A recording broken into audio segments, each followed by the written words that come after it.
When an avoidant walks away, it rarely begins with anger or a lack of love. It begins with a belief, a very specific belief, the belief that distance will finally bring relief. In their mind, a relationship didn't end because something was broken between two people. It ended because emotional closeness felt like pressure, and pressure to the avoidant nervous system registers as danger. So when they leave, there's often a quiet sense of triumph, a feeling of reclaiming autonomy. Their thoughts sound rational, even healthy. I need space. I need to focus on myself. I'll finally be able to breathe again. And for a moment, that feels true. The absence of emotional demands creates a temporary calm. The nervous system exhales. The body relaxes. They mistake this short-term regulation for happiness. But here's the deeper psychological truth most people never talk about. Relief is not the same as fulfillment. Avoidants confuse the absence of discomfort with the presence of joy. And those two things are not just different, they are opposites. What they're really experiencing isn't freedom. It's the removal of emotional activation. When you were present, the relationship triggered attachment circuitry that asked them to engage, feel, respond, and be seen. That activation felt overwhelming, not because the relationship was wrong, but because their emotional system was underdeveloped in handling closeness. So when the stimulus disappears, the system calms, but it doesn't grow. This is why the initial phase after separation can look deceptively positive. They seem lighter, more productive, more social. They might even appear happier than they ever were in the relationship. And if you're watching from the outside, it can feel devastating. You might think, I was the problem. I was holding them back. You weren't. What you're witnessing is an avoidant regulating through absence. It's the same reason silence feels safe to them. The same reason independence feels like identity. The same reason vulnerability feels like loss of control. Their internal world has learned that closeness equals risk, so distance equals safety. And safety feels like happiness until time passes. Because here's what time reveals. A life built only around avoiding discomfort eventually becomes emotionally hollow. The mind can distract itself. The body can stay busy. But the attachment system doesn't shut off just because someone decides they're better alone. It waits, quietly, patiently. And this is where the illusion begins to crack. The avoidant believed that once you were gone, they'd feel lighter permanently, that the sense of pressure would be replaced by peace. But what slowly emerges instead is a subtle flatness, a lack of emotional depth. Conversations feel shallow. Achievements feel strangely empty. Nights feel quieter than expected. Not peaceful, just muted. They don't miss you immediately. They miss what you activated. They miss the emotional contrast you brought into their life, the moments of grounding, the feeling of being known even when it scared them. And this realization is deeply unsettling because it challenges the narrative they told themselves to leave. If freedom was the answer, why does everything feel less alive? Avoidants are often highly functional people. They're intelligent, capable, self-sufficient. But emotional intimacy isn't about function. It's about connection. And connection is the one thing their coping strategies were never designed to sustain. So when they remove the relationship to feel better, they accidentally remove the very stimulus that gave their life emotional texture. This is why many avoidants begin to romanticize the past long after the relationship ended. Not because they suddenly became sentimental, but because the nervous system remembers regulation that came from another human being. The brain starts asking questions the ego tried to silence. Was I actually happier or just less challenged? And that question is dangerous to an avoidance identity. Because if the relationship wasn't the cage, then what were they running from? This is the moment where the overall journey of the speech begins to deepen. Because the illusion of happiness without you wasn't a lie they told others. It was a lie they told themselves to survive intimacy.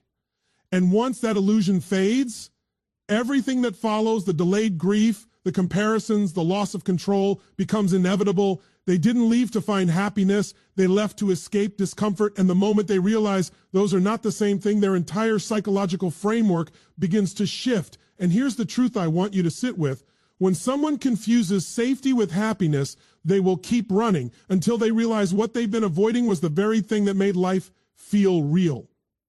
One of the most misunderstood aspects of avoidant psychology is this idea that when they shut down emotionally, the feelings are gone, as if distance equals detachment, as if silence means indifference. But Emotional shutdown is not emotional erasure. It's emotional containment. And containment doesn't eliminate what's inside. It just locks it away. Avoidants don't disconnect because they feel nothing. They disconnect because they feel too much, too fast, without the internal tools to regulate it. Their nervous system learned early on that closeness brings overload, expectation, or loss of autonomy. So when emotions intensify, the system doesn't process, it suppresses. And suppression, while incredibly effective in the short term, always comes with a cost. When an avoidant leaves, they often feel strangely calm. That calm is not clarity, it's anesthesia.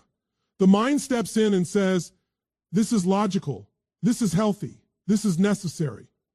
The body follows by numbing sensation. Feelings don't disappear, they go underground, and anything that goes underground doesn't die. It waits. This is why avoidance can look composed while still being deeply bonded. Attachment is not a conscious choice, it's a biological process wired into the brain and nervous system.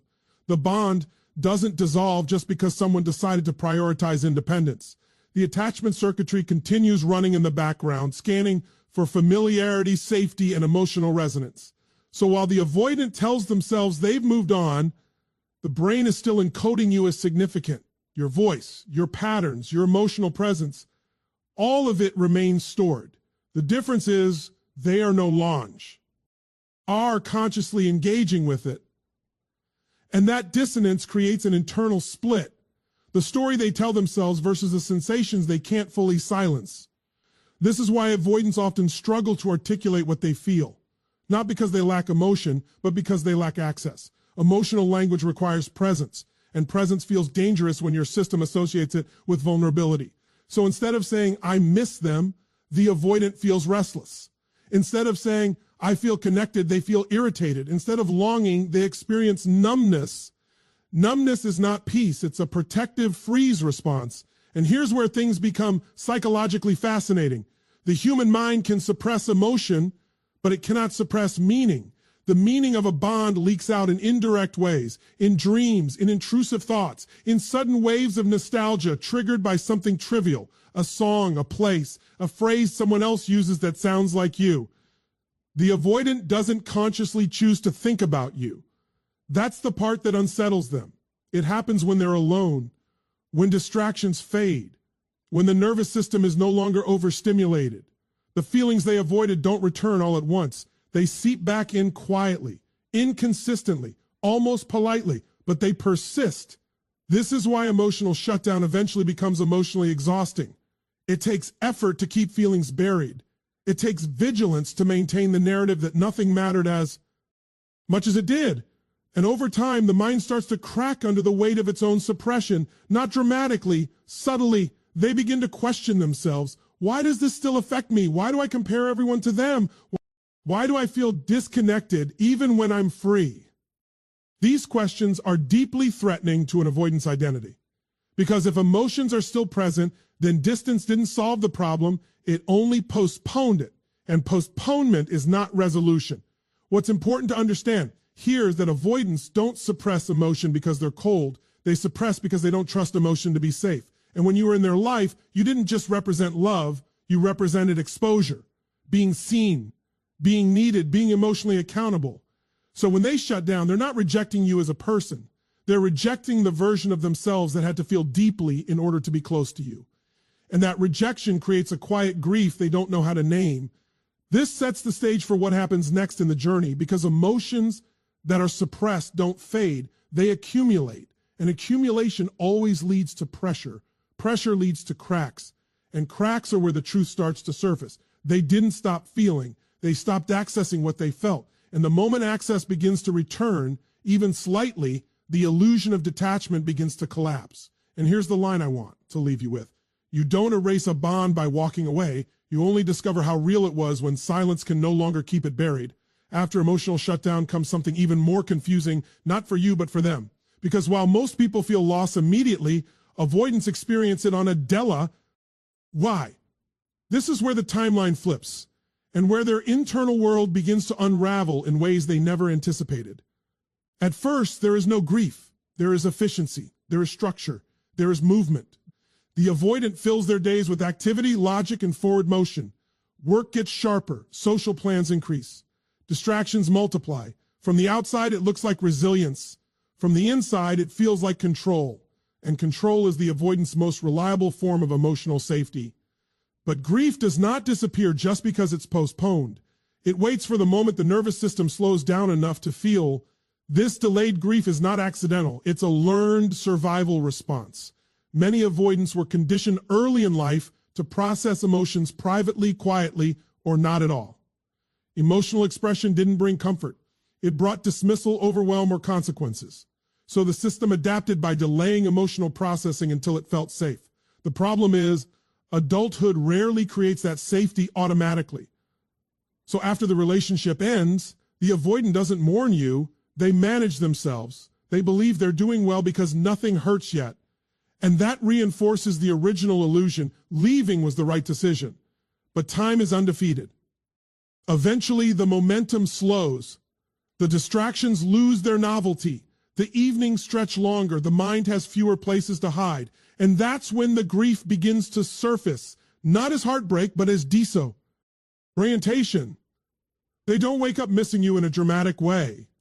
They wake up feeling unsettled, restless, emotionally off-center. Something feels missing, but they can't immediately name what it is. This is delayed grief, and it's far more destabilizing than immediate pain because it attacks the avoidant's sense of certainty.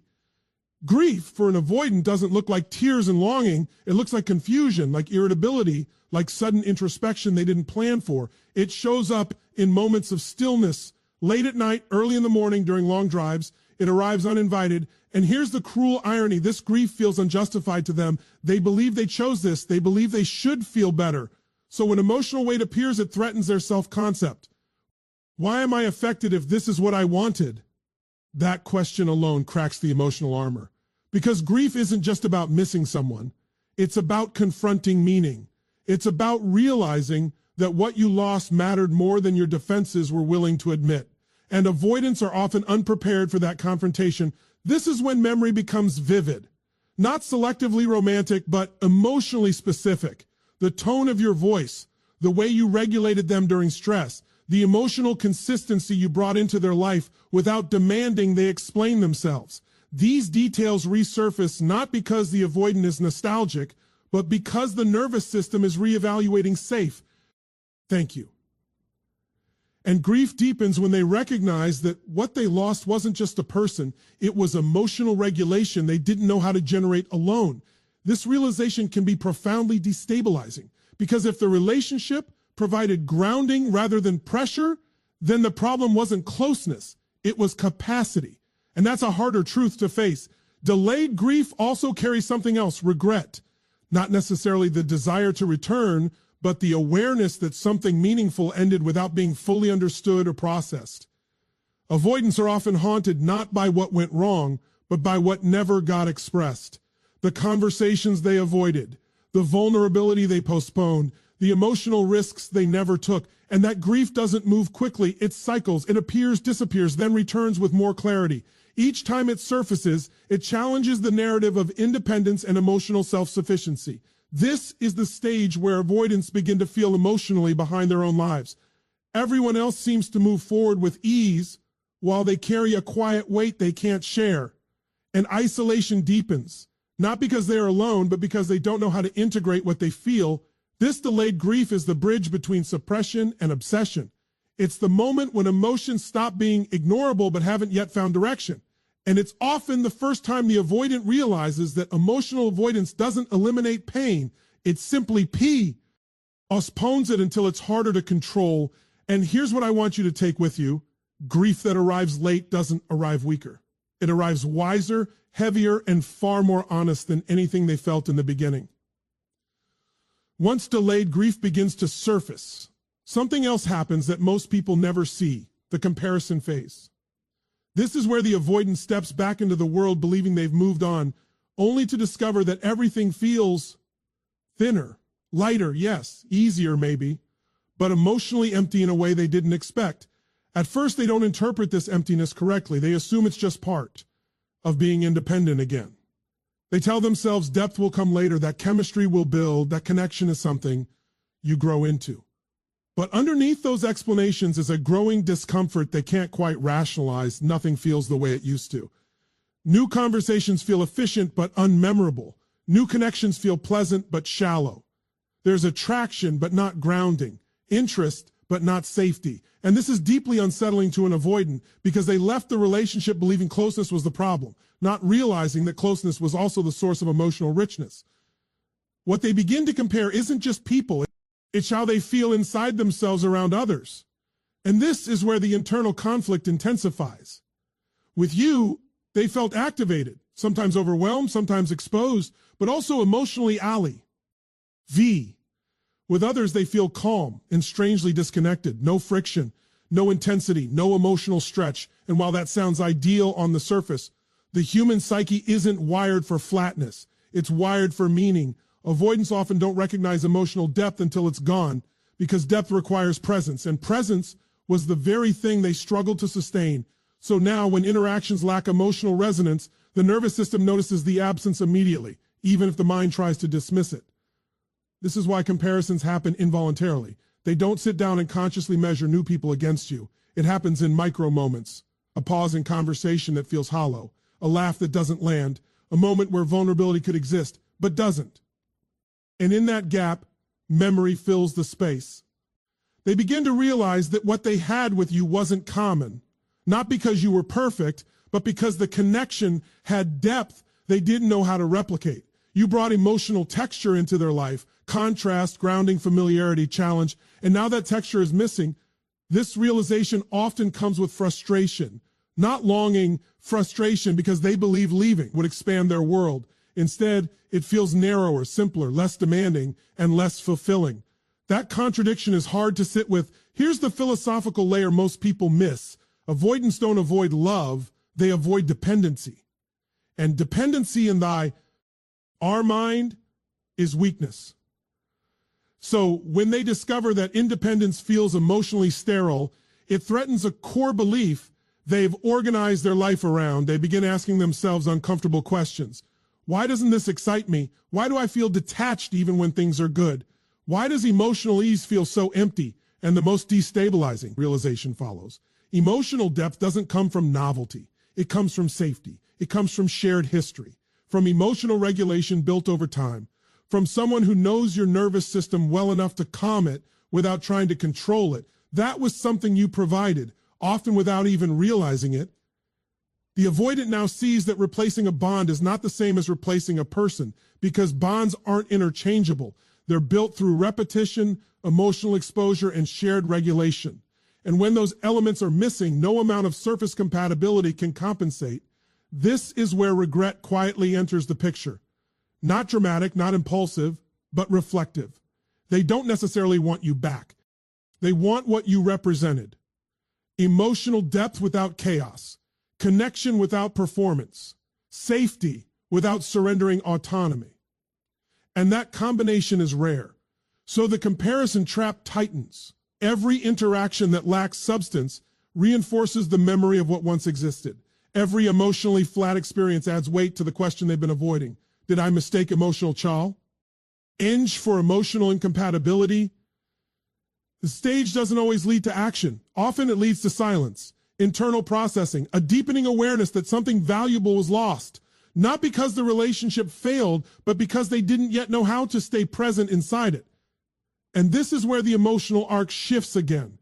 Because once comparisons turn inward, the avoidant can no longer blame the connection. They have to confront capacity. And capacity is something distance cannot fix. So if you ever wondered why avoidants seem unmoved at first, then strangely reflective later, this is why. It's not that others replace you, it's that others reveal what you uniquely brought. And here's the truth to leave you with. When everything new feels emotionally empty, it's not because nothing matters. It's because something once did, more than they were ready to admit. After the comparisons, after the quiet realization that emotional depth is harder to replace than expected, something subtle but powerful shifts inside the avoidant. It's not sadness yet, it's not longing. It's something far more destabilizing to their psychology, a loss of control. For most avoidants, control is safety, control over emotions, control over closeness, control over how much influence another person has on their inner world. When they left, they believed they were reclaiming that control. Distance put them back in the driver's seat. They decided the pace, the silence, the narrative.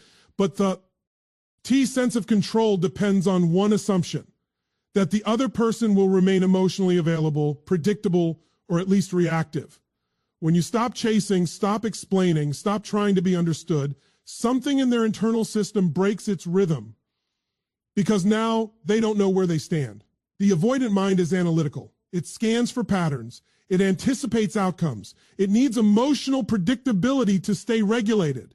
And when you remove yourself emotionally, not with drama, not with punishment, but with genuine withdrawal, you introduce uncertainty. And uncertainty is deeply activating for someone who built their identity around emotional self-sufficiency. This is where curiosity turns into fixation. They start replaying interactions, not to relive intimacy, but to regain orientation. What changed? Why aren't they reaching out? Why do they seem gone? The silence you offer becomes louder than any message you could send, because silence removes their leverage.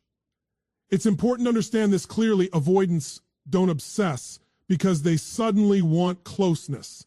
They obsess because they've lost emotional positioning. They no longer know how much they matter. And that question hits directly at the attachment system they believe they had under control. When you were chasing, reassuring, or explaining yourself, the avoidant felt anchored in a familiar role. They could pull away and still feel desired. They could stay distant and still feel centra. That dynamic allowed them to regulate intimacy without fully engaging in it. But when that dynamic disappears, the emotional hierarchy collapses. Now they're left with questions they can't answer through logic. Did I underestimate their value? Did I misread the bond? Did I lose something I thought would always be there? These questions don't come from romance. They come from destabilization. This is why avoidants often reach out in indirect ways during this phase. A casual message, a reaction, a question that doesn't quite say what it's really asking. They're not testing love, they're testing relevance. They want to know if they still exist in your emotional world. And if you don't respond the way they expect, if you're calm, grounded, neutral, the fixation deepens because now the old rules no longer apply. The avoidant can't rely on distance to feel powerful. Distance has become mutual. This is psychologically intense for them because mutual distance means equality, and equality means vulnerability. No one has the upper hand. No one is regulating the emotional field alone. At this stage, the avoidant often mistakes their obsession for desire. They tell themselves they miss you. They might even believe they want you back. But what they're really experiencing is the resurfacing of attachment energy they never fully processed. Energy that was suppressed, delayed, and now triggered by loss of control. This doesn't mean reconciliation is guaranteed, but it does mean the emotional truth can no longer be ignored. They begin to see you differently now, not as the one who wanted more, but as the one who could walk away with dignity. And that reframes everything, because strength to an avoidant is deeply attractive, especially when it doesn't demand anything in return. This is the moment when the power dynamic silently reverses, not because you tried to win, but because you stopped participating in a dynamic that required you to prove your worth. And here's the deeper philosophical layer. Obsession isn't about possession. It's about unresolved meaning. The avoidant isn't fixated on you because they lost control over you. They're fixated because they lost control over the story they told themselves about the relationship. And once that story breaks, the truth starts leaking in. You mattered more than they admitted. The bond was deeper than they allowed themselves to feel, and the distance they relied on to stay safe no longer protects them from those realizations. So remember this, not as a tactic, not as a strategy, but as a truth about human psychology. When someone loses control over the emotional narrative, they're forced to confront what they tried to avoid. And sometimes the loudest awakening begins the moment you stop making noise. At some point, often quietly, often alone, everything converges for the avoidant. The illusion of freedom has faded. Emotional suppression has failed. Delayed grief has done its work.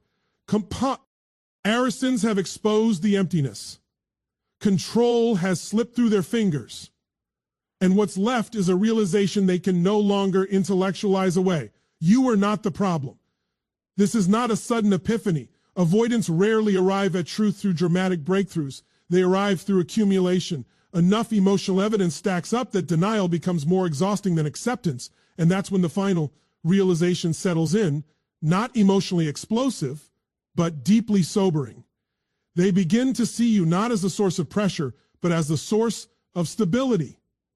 This is one of the most difficult recognitions for an avoidant psyche because it reframes the entire relationship. What once felt like emotional demand now looks like emotional availability. What felt like loss of autonomy now looks like connection. What felt overwhelming now looks like regulation they didn't know how to receive. In psychological terms, you functioned as an emotional anchor, not in a dependent way, not by fixing them, but by offering consistency, presence, and attunement, the very experiences that help a nervous system feel safe enough to grow. And growth for an avoidant often feels like threat before it feels like expansion. So when you were in their life, you weren't just a partner, you were a mirror to a version of themselves that had access to feeling, grounding, and intimacy. And when they walked away, they didn't just lose you, they lost access to that version of themselves. That's the part they struggle to name. Because if they admit you were an anchor, they must also admit that intimacy wasn't the danger. Avoidance was the limitation. And that's a harder truth to face than blaming a relationship. This realization doesn't always lead to reunion. Sometimes it leads to grief, sometimes to growth, sometimes to regret that never gets spoken, but it always leads to reevaluation. They begin to understand that what made the relationship challenging wasn't your needs. It was their capacity, their inability to stay present when emotions deepened, their reflex to withdraw instead of regulate, their belief that self-sufficiency meant doing everything alone. And this is where philosophy enters the picture. Human beings are not meant to self-regulate in isolation forever. Independence is valuable, but interdependence is where meaning lives. We don't find depth by avoiding impact. We find it by learning how to stay grounded while being affected by another person. You represented that lesson. And here's the part most people miss. Avoidants don't forget anchors. They may not act. They may not return. They may never say the words. But anchors recalibrate the nervous system permanently. Once someone experiences emotional safety paired with autonomy, they can't unknow it. That's why you often remain significant long after the relationship ends. Not as fantasy, but as reference. You become the standard against which future connections are unconsciously measured. Not because you were perfect, but because the bond was real. This realization often humbles the avoidant. It softens them. Sometimes it motivates them to change. Sometimes it simply reshapes how they love in the future. But it always leaves a mark. And if you're listening to this wondering what it says about you, here's the truth. Your value was never in how much you chased, explained, or waited. Your value is in your presence, your consistency, your ability to be emotionally available without losing yourself. You didn't create their awakening by force. You created it by being real. And whether or not they ever come back, this is the part that matters most. You were not someone they escaped from. You were someone they didn't yet know how to stay with. And sometimes the deepest impact you have on another human being isn't the relationship you maintain. It's the self-awareness they're forced to live with after you're gone. When you step back and look at the entire journey, a clear truth emerges. This was never a story about rejection. It was a story about capacity.